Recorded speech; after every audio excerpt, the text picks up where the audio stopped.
Querida comunidad, hoy es jueves 25 de junio y la iglesia nos invita en el mundo entero a que podamos meditar esta palabra de Dios que está tomada de Mateo 7, versículos 21 al 29 de nuestras Biblias. ¿En qué contexto está el texto de hoy día? Jesús ha enseñado a los discípulos el sermón de la montaña, es decir, las bienaventuranzas.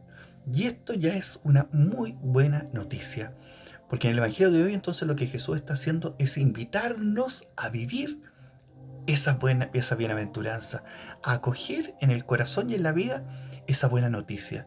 Jesús ya nos ha mostrado el camino de la felicidad y ahora nos invita entonces hoy día a que lo pongamos en práctica, a que lo vivamos. Siempre el Evangelio es una invitación del Señor, no es una imposición, no es una obligación, sino que una respuesta libre de nuestro corazón.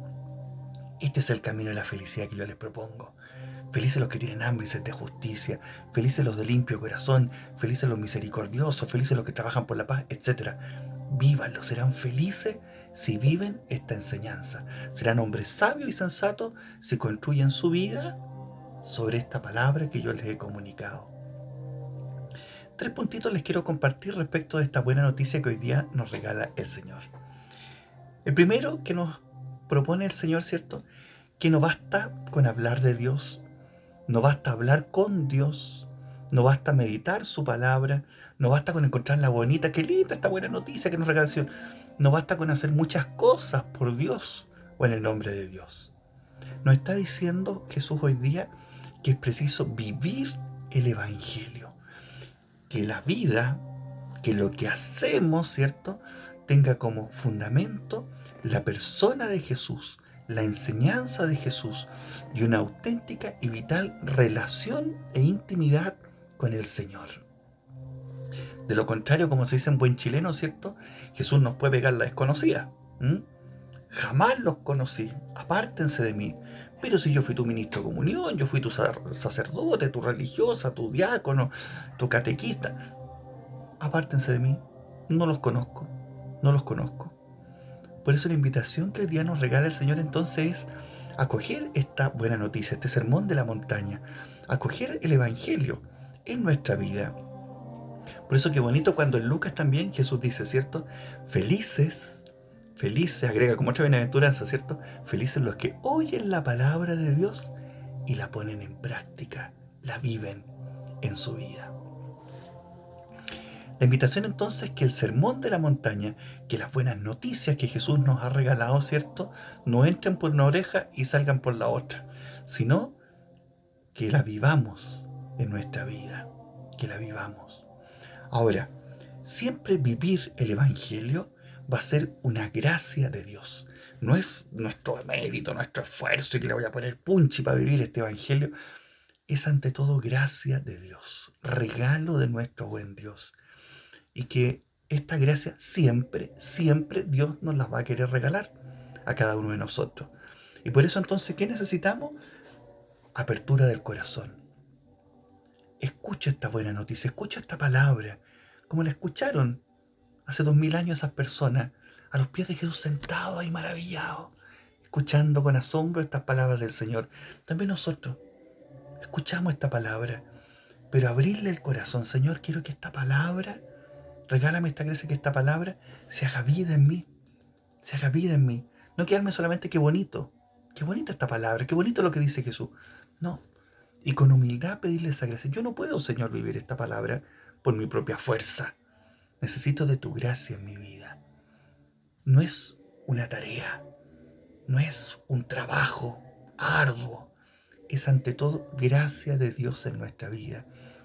Insisto, que requiere apertura del corazón y humildad para decirle al Señor, quiero vivir esta palabra. Ayúdame, Señor. Ayúdame, Señor. Que tu evangelio me fascine el corazón, pero también que se transforme en hechos concretos en mi vida. Segundo punto que les quiero compartir de este evangelio es cómo Jesús construye esta nueva comunidad. Él era carpintero, lo que hoy día conocemos como un albañil, un constructor. Entonces él quiere construir esta nueva comunidad, ¿cierto? Esta casa, como lo grafica en el Evangelio de hoy, esta casa construida sobre roca, sobre la roca que es la persona de Jesús y la enseñanza de Jesús, que nos comunica a través de su propia vida, de su propia vida. Y esta nueva casa es la iglesia, es la comunidad de los discípulos y discípulas de Jesús, que, insisto, está construida sobre el fundamento, sobre la roca que es el sermón de la montaña. Y estará firme esta casa entonces frente a las tormentas que se podrán venir, frente a las persecuciones y dificultades que enfrenta la comunidad de Mateo, pero frente a las dificultades y adversidades que va a enfrentar la iglesia y la comunidad en todo tiempo y en todo momento de la historia. ¿Qué nos está diciendo aquí también Jesús? Esto también es una muy buena noticia, porque algunos piensan, porque yo soy discípulo de Jesús, entonces que mi vida tiene que andar flor, no tiene que tener dificultades, ni enfermedades, no. ¿Cuál es la diferencia? Cuando nuestra casa, nuestra vida, nuestra comunidad cristiana está construida sobre la roca firme que es Jesús, van a venir tempestades, van a venir dificultades, cesantía, enfermedad, lo que sea, crisis dentro de la comunidad. Pero esa casa, si está en roca firme, no se va a caer. No se va a caer. Qué distinto es cuando una vida no está construida sobre la roca firme que es el Señor, y enfrenta la enfermedad, y enfrenta la cesantía, o enfrentamos esta pandemia. Si no está construida sobre roca, esa vida se cae, se desmorona. Y por eso lo que nos está diciendo Jesús no es que nuestra vida no va a tener dificultades, sino que una casa se cae y la otra se mantiene en pie. Que nuestra vida, afirmada, construida sobre la roca que es Jesús, se va a mantener en pie. No estamos exentos, los discípulos de Jesús, de enfrentar las dificultades que enfrenta cualquier persona de este mundo. Que nuestras comunidades cristianas no van a encontrar las mismas dificultades que enfrenta cualquier comunidad humana de este mundo. La diferencia es que se mantiene en pie, se sostiene en la persona y en la enseñanza de Jesús. Tercer punto, tercera buena noticia que nos regala hoy día también este evangelio, es que esta palabra de Jesús forma en los discípulos una conciencia más crítica en relación a los líderes religiosos de su tiempo y a los líderes religiosos de todo tiempo, también hoy día. Este palo nos llega a todos nosotros, ¿cierto? Líderes que hablan mucho, pero viven poco lo que enseñan. Por eso Jesús en otra parte del Evangelio le advierte a los discípulos, ¿cierto? Hagan lo que ellos les dicen, pero no hagan lo que ellos hacen. Aquí está la gran diferencia entonces. Y aquí está también la autoridad de Jesús. Jesús enseña lo que vive. Enseña lo que vive, lo que Él es. La comunidad de Mateo entonces ya no necesitará la interpretación de la ley de los maestros judíos, de la sinagoga judía con las cuales habían entrado, ¿cierto?, en conflicto y habían sido expulsados, sino que tendrán ahora su propia interpretación de la ley, la que les enseña Jesús, el Señor.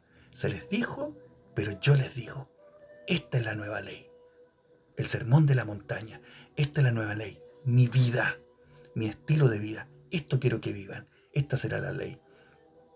Y por eso nos dice la palabra de Dios, ¿cierto?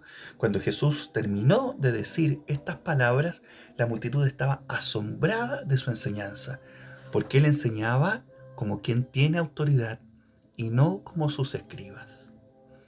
Las palabras de Jesús son sencillas, son claras, pero brotaban de una experiencia vital de Dios, de una relación íntima y profunda con el buen Tatadios, de su entrega al proyecto de Dios. Mi alimento es hacer la voluntad del Padre. Lo que hoy día sería para nosotros, ¿cierto? ¿Qué haría Cristo en mi lugar? Que brota de una experiencia, de una relación, de una constante búsqueda de la voluntad de Dios en nuestra vida. Y por eso entonces que la gente estaba admirada de las enseñanzas de Jesús, porque había una coherencia entre la vida, entre lo que vive Jesús y entre lo que decía Jesús, entre lo que enseñaba y entre su vida. Allí radica su autoridad. Qué lindo es lo que hoy vivimos también, que a veces se mira como con cierto espanto, entre nuestros niños y nuestros jóvenes hoy día. No basta con que uno sea el profesor y se pare en la sala de clase para ganarse el respeto de los alumnos. No basta que uno sea el sacerdote, la religiosa, el catequista, o que uno sea el papá o la mamá y dar golpe a la mesa y soy tu papá y punto, y se acabó la cuestión. No. Hoy día los niños, los jóvenes exigen coherencia entre lo que decimos y lo que hacemos. La autoridad hoy día no es algo que viene por un título. Soy el profesor, soy el sacerdote, soy la mamá, soy el papá. No, es una autoridad por conquistar. Por eso hoy día los niños, ¿cierto? Cuando los papás le dicen, hijo mío, es importante que vaya a misa, que vaya a la Eucaristía. Sí, pero si ese niño no ve que nunca su papá va a la Eucaristía, palabra vacía, palabra vacía.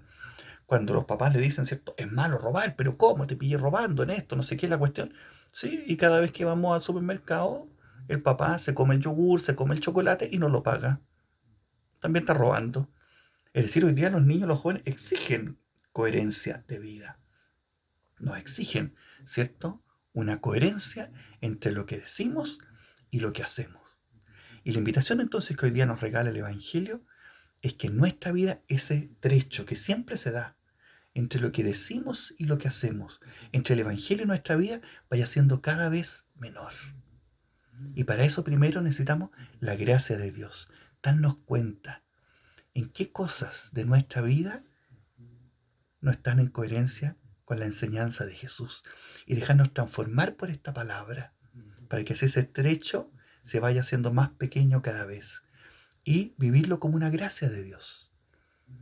No, insisto, no es que mi esfuerzo, mi mérito me va a permitir vivir el Evangelio, es el Señor, con su gracia que ilumina la mente, que ilumina el corazón, y que con humildad yo le abro mi corazón y me dejo tocar por esta palabra y que su gracia me permite vivir esta palabra.